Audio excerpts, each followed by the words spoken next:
Salut tout le monde, alors bienvenue dans cette nouvelle émission donc du vendredi. Chaque vendredi, on se retrouve justement pour parler des sujets d'ordre économique, d'ordre financier. On peut parler aussi des thématiques universitaires, mais toujours reliées à la finance au trading.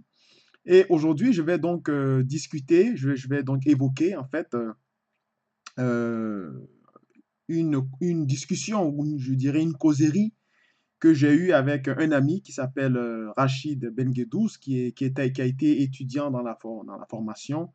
Un mec hyper brillant. Pour moi, j'ai beaucoup de respect pour pour ce monsieur. Euh, et il m'a appris beaucoup de choses et je trouve qu'il a raison parce que j'en avais parlé à quelque peu dans mon e-book qui est maintenant disponible, qui est gratuit, que vous pouvez télécharger à n'importe quel moment, si ce n'est pas encore déjà fait d'ailleurs. J'en avais parlé un peu dans mon e-book, mais lui, il est allé un peu plus loin. Donc, il a été un peu plus rigoureux. Il m'a expliqué beaucoup de choses que j'ignorais personnellement, ou du moins, j'avais ce genre de réflexe, mais je ne savais pas en fait qu'est-ce qui était exactement derrière cette façon de penser, puisqu'en bourse, tout est question de logique. Et je vais vous faire part de ça et c'est très intéressant. Alors, pour ceux qui viennent de me découvrir, mon nom est François Ablé. Je suis donc trader actif comme vous. Je suis trader particulier et je suis responsable de la structure éducative et informative qui est le GSTA, qui est basé au Canada. Voilà. Donc, pour tous ceux qui sont intéressés, bien sûr, à rejoindre notre formation, je vous invite cordialement à y faire en prenant contact avec moi ou avec le GSTA, à partir donc de la page Facebook qui est le GSTA Global Street Trader Academy, d'accord? Et aussi, on a une page YouTube, d'accord? La page YouTube qui est associée à l'école, donc la chaîne YouTube où on met à votre disposition les mêmes vidéos du même type et du même contenu, qui est également GSTA Global Structured Academy, ou aussi vous pouvez visiter notre site web qui est le www.gstacademy.com. Voilà, on a une newsletter, vous pouvez vous abonner justement pour rester en contact et rester au courant de tous les événements et tout ce qu'on met à votre disposition. Donc, vous pouvez le faire si ce n'est pas encore déjà fait. Voilà. Donc, alors aujourd'hui, donc comme je disais tout à l'heure, j'allais parler donc cette vidéo va traiter donc le sujet de la logique d'un investisseur. C'est-à-dire aujourd'hui, on va se mettre dans la tête de Warren Buffett, d'accord? Comment Warren Buffett pense, comment Charlie Munger, qui est le numéro 2 de Berkshire Hathaway, pense, comment des grands investisseurs, comment Benjamin Graham, qui fut le mentor de Warren Buffett, comment ces gens la pensent pour investir et, et pourquoi ils ne se trompent presque jamais. D'accord? En fait, la logique est simple. D'abord, je vais commencer à dire ceci. Euh, Comme d'habitude, le timing et la patience reviennent à chaque fois dans l'activité d'un trader. D'accord?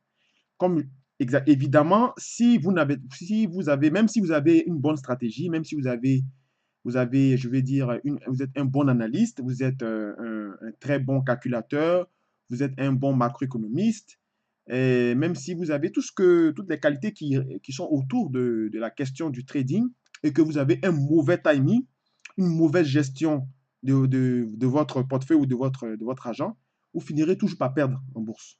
C'est prouvé scientifiquement et statistiquement d'ailleurs. Alors, Warren Buffett disait souvent ceci. Il disait que j'investis dans quelque chose que je connais.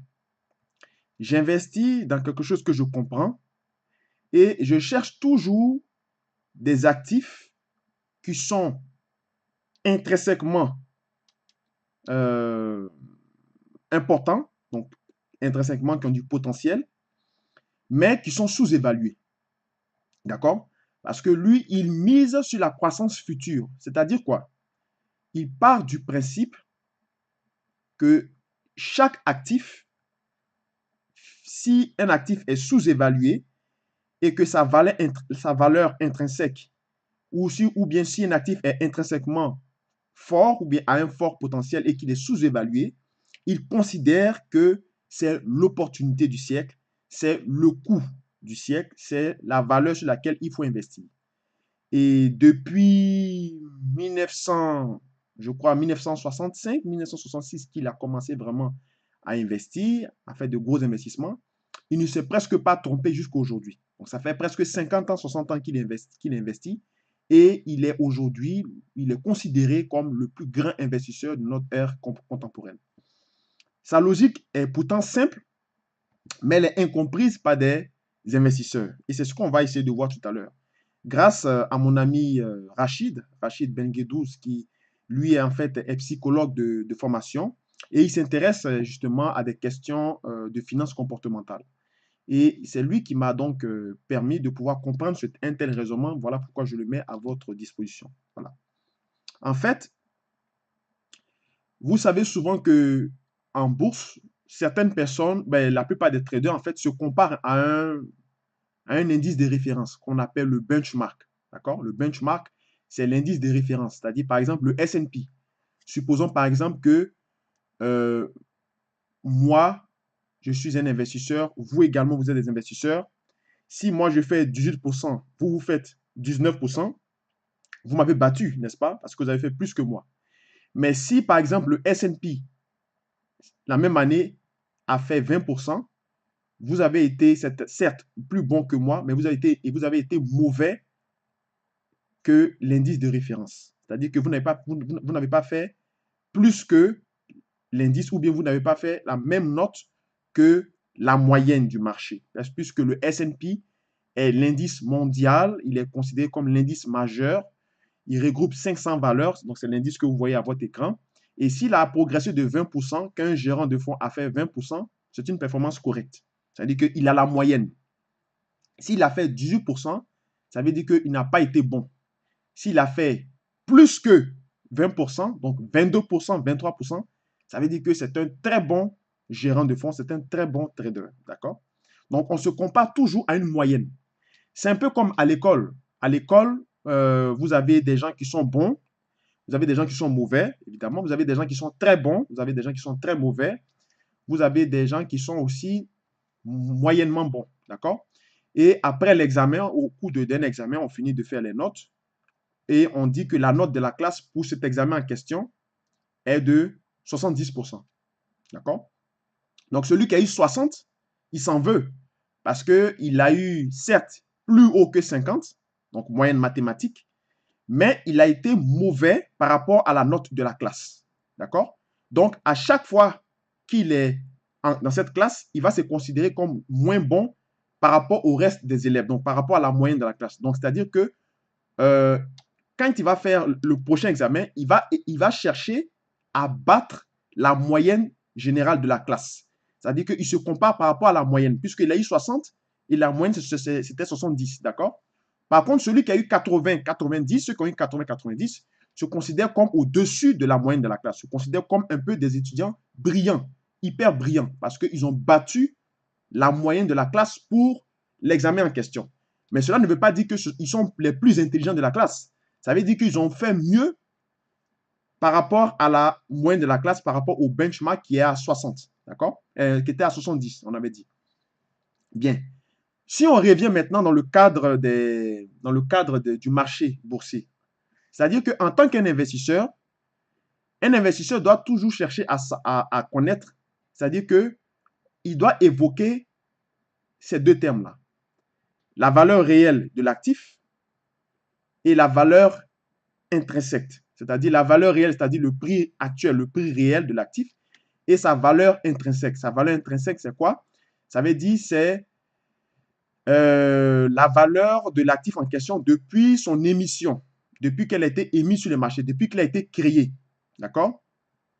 Et au niveau du S&P, le S&P a été créé, je crois, le 14 mars 1957. D'accord? Je crois. Je ne suis pas très sûr, mais je crois. Donc, ça fait à peu près 63 ans que le S&P est né. Donc, 63 ans, si on le convertit en termes de mois, ça fait à peu près 63 multiplié par 12, donc ça fait environ environ 744 mois, je crois. 7 ou 745, en tout cas. Disons 744 mois que le S&P a été créé. D'accord? Donc, techniquement, depuis sa création, tout ce que je dis vient de Rachid. Hein. Je n'invente rien. C'est lui qui m'a expliqué comment est-ce que les investisseurs doivent raisonner en bourse, puisqu'on part toujours, on compare toujours le prix actuel de l'actif sur lequel on veut investir par rapport, c'est-à-dire son prix actuel, par rapport également à sa valeur intrinsèque ou son prix intrinsèque, son prix depuis sa création. D'accord? Donc, c'est à partir de là qu'on détermine, bien sûr, si le prix réel est supérieur à sa valeur intrinsèque, on parle, on dit que l'actif en question est surévalué. D'accord?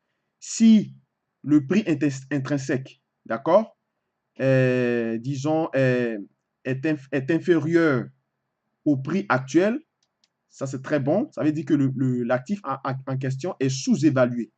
D'accord? Et puis, si le prix intrinsèque est égal au prix actuel ou à peu près, on est dans les normes du marché. D'accord? Donc, partant sur ce constat, le S&P a été créé, on a dit en mars 57. Ça fait 63 ans qu'il est né, qu'il a été créé. Sa valeur intrinsèque, donc, ça va être, bien sûr, pour déterminer sa valeur intrinsèque, ça va être la moyenne mobile de 744 périodes en termes mensuels. Ou, disons, si vous partez, par exemple, parce que souvent dans certaines plateformes, si on met une moyenne mobile à 744 périodes, on n'aura pas, c'est-à-dire souvent, ça va être un peu difficile de le calculer parce que à cause souvent donc ça dépend de la performance de la plateforme. Il y a certaines plateformes qui l'ont déjà calculé. Mais avec TradingView, moi, je suis passé en termes de journalier et j'ai essayé donc d'ajuster le nombre en termes de mensuel pour aller en termes de journalier. Donc, ça m'a donné cette moyenne mobile qui englobe en fait l'évolution du S&P depuis 1900, depuis sa création. Bien sûr, comme je vous ai dit, à l'écran, il ne va pas prendre, puisque je suis en daily, il ne prend pas en compte, il me montre seulement le graphe à partir de 2009 jusqu'à aujourd'hui, pendant 10 ans. Mais je peux reculer en arrière, comme vous le voyez, je peux reculer en arrière. Vous voyez qu'il prend du temps il prend du temps pour calculer, mais on peut retourner en arrière. Là, vous voyez que là, on est en 96, on est en 95, mais on voit que c'est une excellente moyenne mobile qui suit vraiment le cours du S&P depuis qu'il a été créé jusqu'à aujourd'hui. D'accord? Regardez bien. Bon, là, il bug un peu parce que on est retourné jusqu'en 1980. Voilà, souvent, ça dépend des plateformes hein, pour pouvoir calculer certaines moyennes mobiles, puisque ce sont des moyennes mobiles très élevées. Mais le raisonnement, il est là. Donc, en termes d'investisseurs, puisque nous cherchons à savoir la valeur intrinsèque de l'actif en question depuis qu'il a été créé, c'est-à-dire comment est-ce qu'il vaut intrinsèquement depuis sa création, et puis comment est-ce il vaut actuellement aujourd'hui, donc son prix actuel ou son prix réel. D'accord? Et comme je vous ai dit, si sa valeur intrinsèque est inférieure, est inférieure à son prix actuel, ça veut dire que l'actif en question est surévalué. Et si sa valeur intrinsèque est supérieure à son prix actuel, c'est-à-dire si le prix actuel est en dessous de la valeur intrinsèque, ça veut dire qu'il est sous-évalué. Et si la valeur intrinsèque est sensiblement égale au prix actuel, parce qu'on ne peut pas avoir, c'est très rare d'avoir souvent le prix actuel qui est égal à la valeur intrinsèque. Ça peut arriver dans certains cas, mais ce n'est pas souvent le cas. On peut avoir souvent, le prix peut être sensiblement égal, mais pas égal typiquement. Là, on dit que le marché est vraiment, on est vraiment dans les normes du marché, en quelque sorte. Donc, des investisseurs comme Warren Buffett ne vont jamais acheter, partant de ce constat et partant de cette logique, des investisseurs comme Warren Buffett ne vont jamais acheter un actif qui est surévalué. Lui-même, il le dit dans son livre. J'achète des actifs qui ont une valeur intrinsèque à fort potentiel, mais qui sont sous-évalués. D'accord? Donc, partant de ce principe, il dit également, ben, je crois que c'est Benjamin Graham qui dit que le marché a tendance à vouloir toujours converger vers sa moyenne, vers son seuil de référence, vers son benchmark, d'accord? Un peu comme l'exemple que nous avons pris, que nous avons regardé avec le cas des étudiants. Puisque un étudiant peut se considérer brillant en se comparant au niveau de la classe en général. Donc, si il peut se dire bon en maths, si la moyenne de la classe en maths est de 13 et que lui, il a 17, il est forcément très bon en maths, puisqu'il bat la moyenne, il bat l'ensemble des étudiants dans cette discipline-là. Et il va chercher toujours, il aura toujours un réflexe de se comparer à la moyenne de la classe lorsqu'il doit chercher justement à faire des records ou des performances.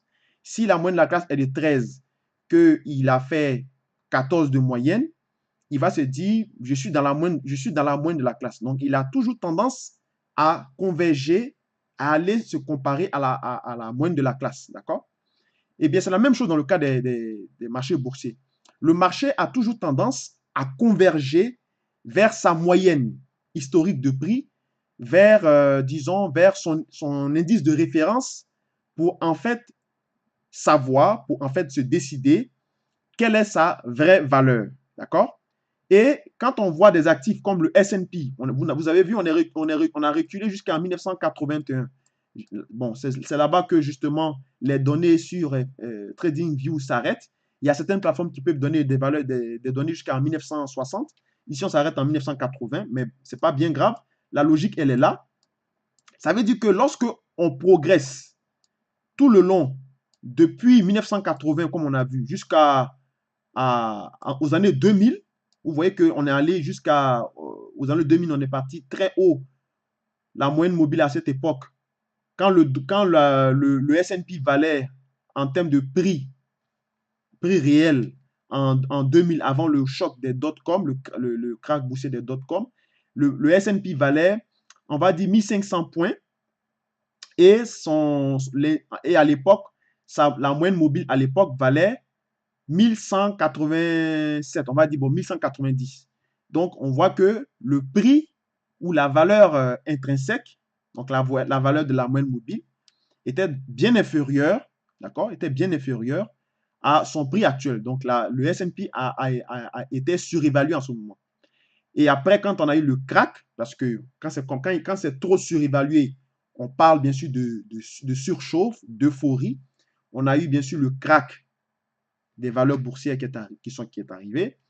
Le marché a chuté, mais tant qu'on ne passait pas en dessous de la moyenne mobile ou disons de la valeur intrinsèque, on ne pouvait pas parler de crack boursier en quelque sorte. Parce qu'on sait que le marché finit toujours par converger vers sa moyenne. Cette notion est très importante. Et c'est comme ça que vous pouvez, en fait, c'est comme ça que les investisseurs pensent.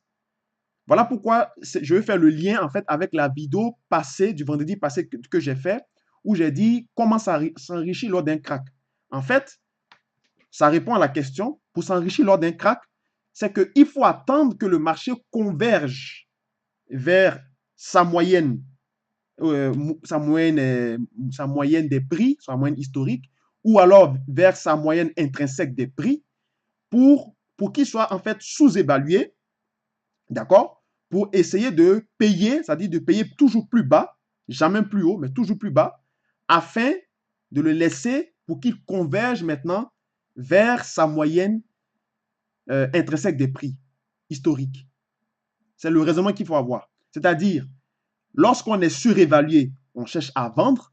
C'est le même principe avec tout ce qui est RSI, les zones d'achat, les zones de surachat, de survente. C'est-à-dire que quand un actif est suracheté, on doit chercher à vendre cet actif-là. Parce qu'il est arrivé à un seuil où il n'y aura plus forcément d'acheteurs.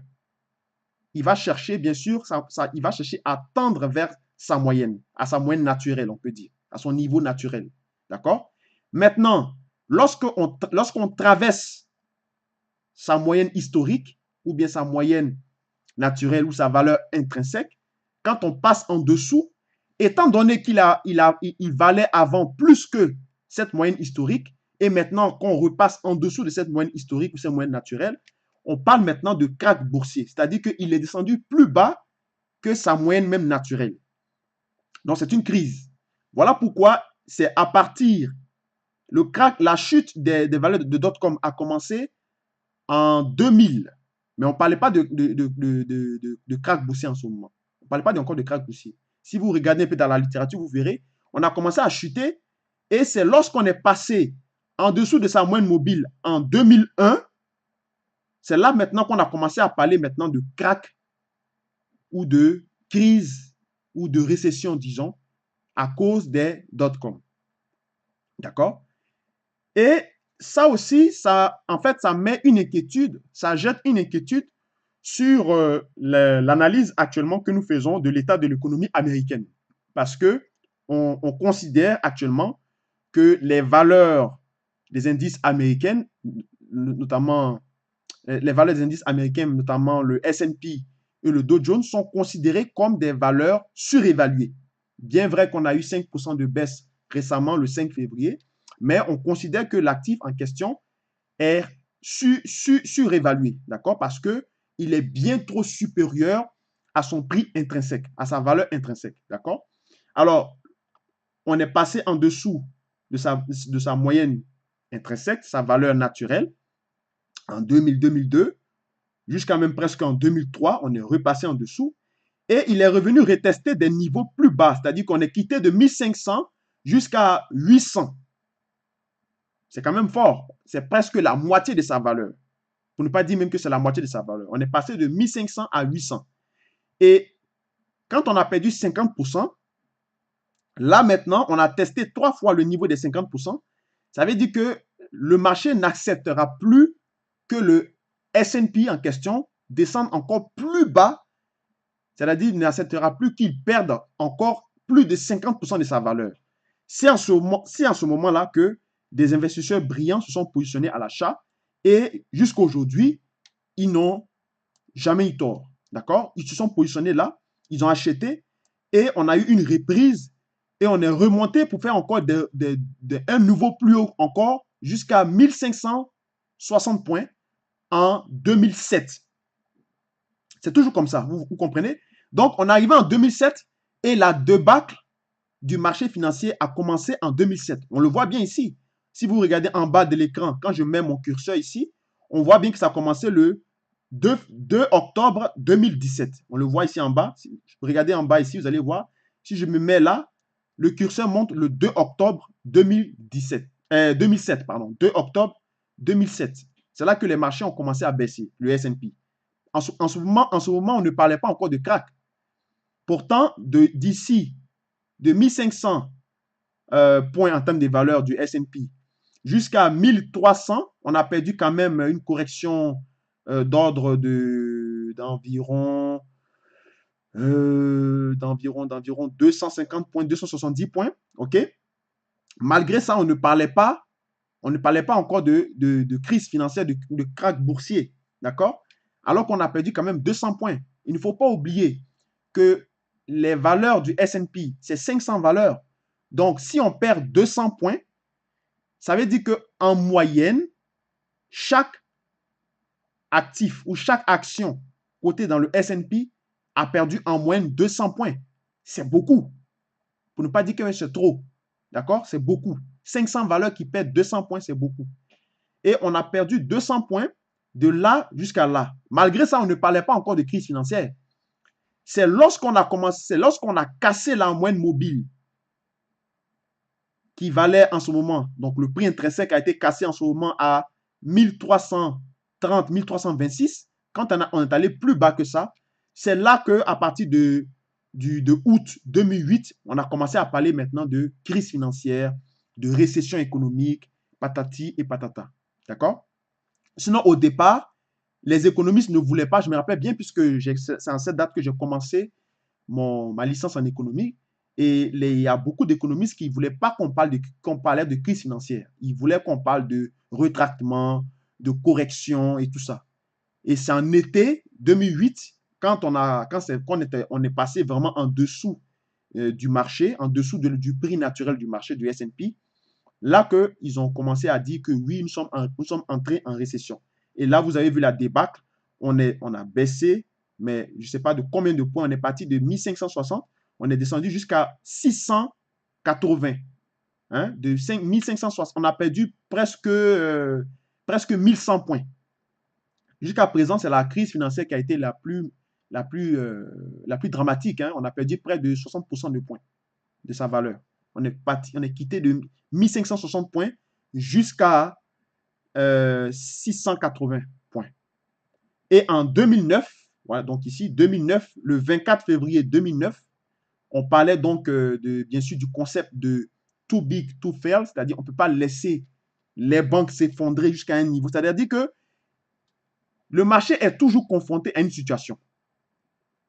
Quand il monte trop haut, il considère que c'est assez, il ne peut plus aller plus haut que ça. Donc, il converge vers sa moyenne naturelle, son prix intrinsèque. Quand il descend également plus bas, il considère qu'il ne peut plus descendre encore plus bas que plus bas. Et on commence donc à mettre des mesures en place pour le soutenir, pour qu'il reparte. D'accord?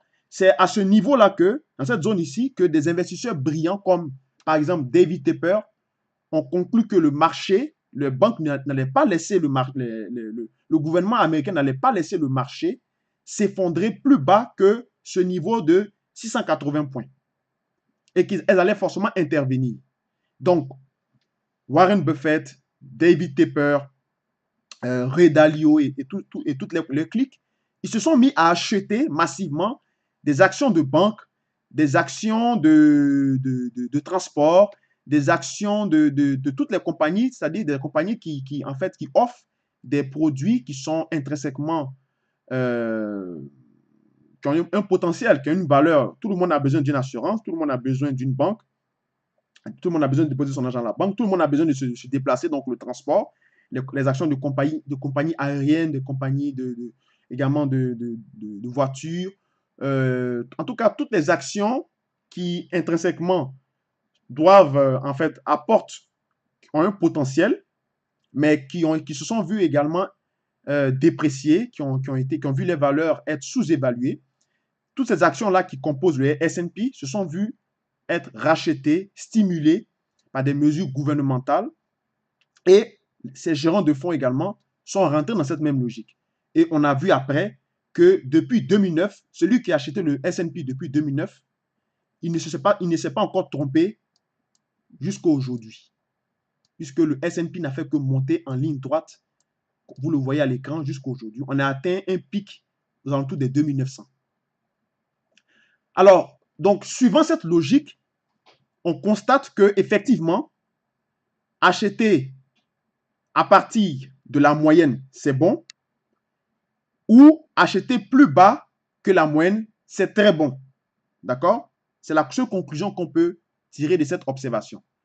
Il y a, je crois, le vice-président de JP Morgan Chase, qui s'appelle Daniel Pinto. Il a dit que le marché est susceptible de corriger de 30-40%.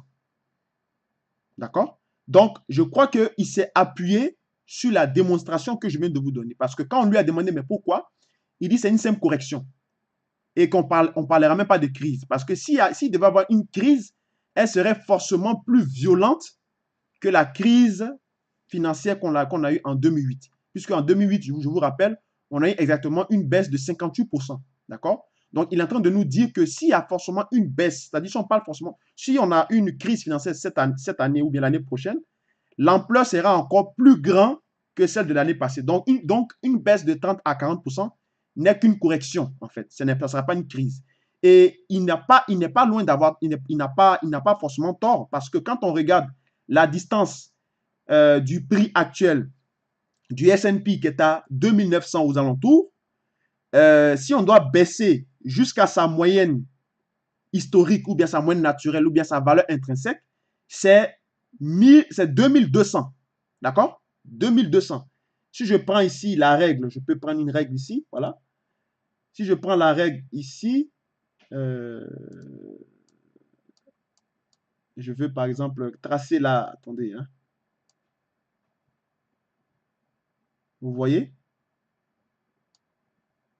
Bon. Ah, mais attendez, je vais prendre la règle. Je crois qu'on a vu, je crois, 24-25%. Donc, j'ai du mal à l'utiliser. OK, voilà. Vous voyez l'ampleur de la baisse?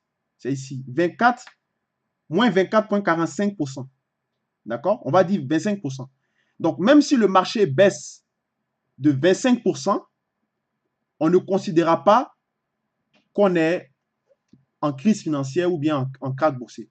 On considérera seulement si on repasse en dessous de la moyenne mobile, sa valeur intrinsèque. Pareil comme en 1987, pareil comme en 2001, pareil également comme en 2008. Toujours dans la même logique. D'accord? Et la moyenne ici donne 2200. C'est-à-dire que si vous voulez investir sur le S&P, si vous voulez acheter le S&P, c'est au minimum de le payer à 2200. C'est de le payer lorsqu'il vaut 2200. À part ça, acheter le S&P ici, vous serez forcément dans l'erreur. Parce que quand on analyse actuellement le marché, on voit que selon l'ordre chronologique, on est supposé avoir une correction majeure ou une crise financière.